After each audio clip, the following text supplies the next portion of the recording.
Okay, this is a real quick, obviously, I'm just adding this on 1, 2, 3, 4, 5 bolts. This is the Bad Ace no drill tap Mosin Nagant M44/M38 rail mount system.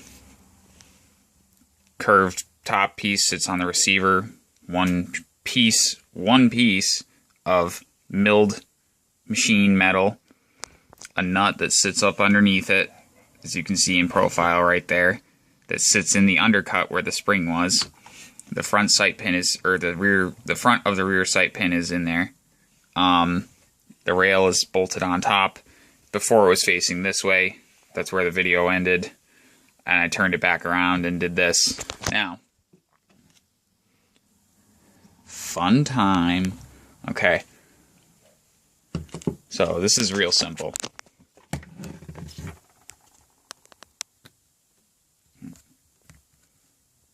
Loosen these up.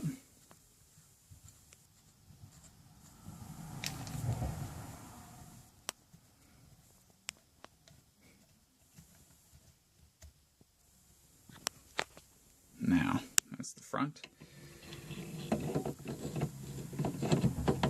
I'm thinking right about there. Do I want it there? What do you think? Is that too far forward? Might be too far forward. That might be perfect. So, go one more back. These are about as dead simple as it gets. Pretty much that whole other video I did with one hand. This is a UTG AccuShot 2 to 7 by magnification 36 color SWAT reticule mil dot scope. Those are nice and toy like a Toiger. I can tell you already, just based off of that right there, not only does that look sick, it's solid. I tried to move it. All of that is just hand tight. Now, they do give you thread locker to do this. I'm going to be going back and doing thread locker to ensure that all of this is done and legit and not going to go anywhere. Obviously, I'm going to refrain from thread locking the ones that are on the Picatinny rail themselves or itself, because there's 4 shorter ones and 1 long bolt that goes through that nut. I showed in the last video. Now this is basically ready to go. Hold on, just so this doesn't fall over. Now that's the bolt. Oh, a little bit more.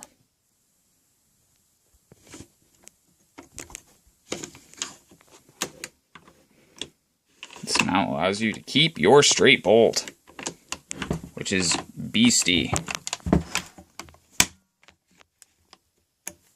Obviously the chamber is clear. You're responsible for your own safety. The Bad Ace Mosin Nagant low profile no drill tap scope mounting system. This is a little 2-page paper that they sent with you. Pictures. They have warnings. Clean all of the threads and all that jazz. No need to remove Picatinny rail because they're already torqued to spec. Well, I did have to remove it because obviously I wanted to be able to mount my long eye relief scout scope on there. And the next video I'm going to be doing is going to be at the range, so I look forward to seeing you all there. I hope you've enjoyed this. Obviously, this all started with the brass stacker. Now, if you have this mount and it works for you, and it's okay, and it holds at 0, good for you. I'm glad. I'm happy that it worked for you. Now, this isn't a slam against their company. I'm not trying to hurt their feelings or, make them look bad. I just think that this is better. It's a little bit more expensive at $120 for the whole thing. It's one solid piece of machine metal that's got 3 points of contact. 1, 2, M43. It's heavier, it's thicker, it's more robust. The company has their own video. I put a link to it in the last one. I'm putting a link to it in this one and the other one. I think this is what you should go with. If you have an M44 or an M38, M38 Mosin Nagant, and you want to put a scope on it, and you don't want to modify the gun beyond taking the front sight off and removing that pin once, then this is the way to go. I mean, this is okay. The only problems were what I said before. It didn't work for me. Did not work for me. Now, if it works for you, good. If it makes you happy and you like to be able to use your iron sights, I mean, that's a bonus. If you can make this work for you, and you did what they said. I mean, I probably did something wrong. I'm not going to say I'm perfect, or that I might not have installed this improperly, or done whatever that made it fail in whatever circumstance that it was. I just feel like it is what it is, and I'm not like upset or mad, or I'm not trying to paint him out to be a bad group of guys trying to sell bunk product. It just is what it is. It didn't work for me. If it works for you, I'm happy. Keep it. If you want to go with something super simple, it takes 5 minutes to do. I literally did almost all of this with one hand. So, I mean, that's simple. With this one, you have to drive out the rear sight pin too, which requires, if it's not soldered in place, it's not a big deal. If it is soldered in place, it's a pain in the butt.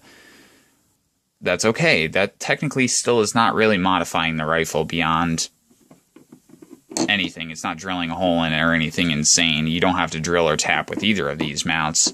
I'm just going to say I like this one right off the bat without having it, done down and thread locked and all that, but I'll get back on that and do a range video. So I hope you enjoyed it.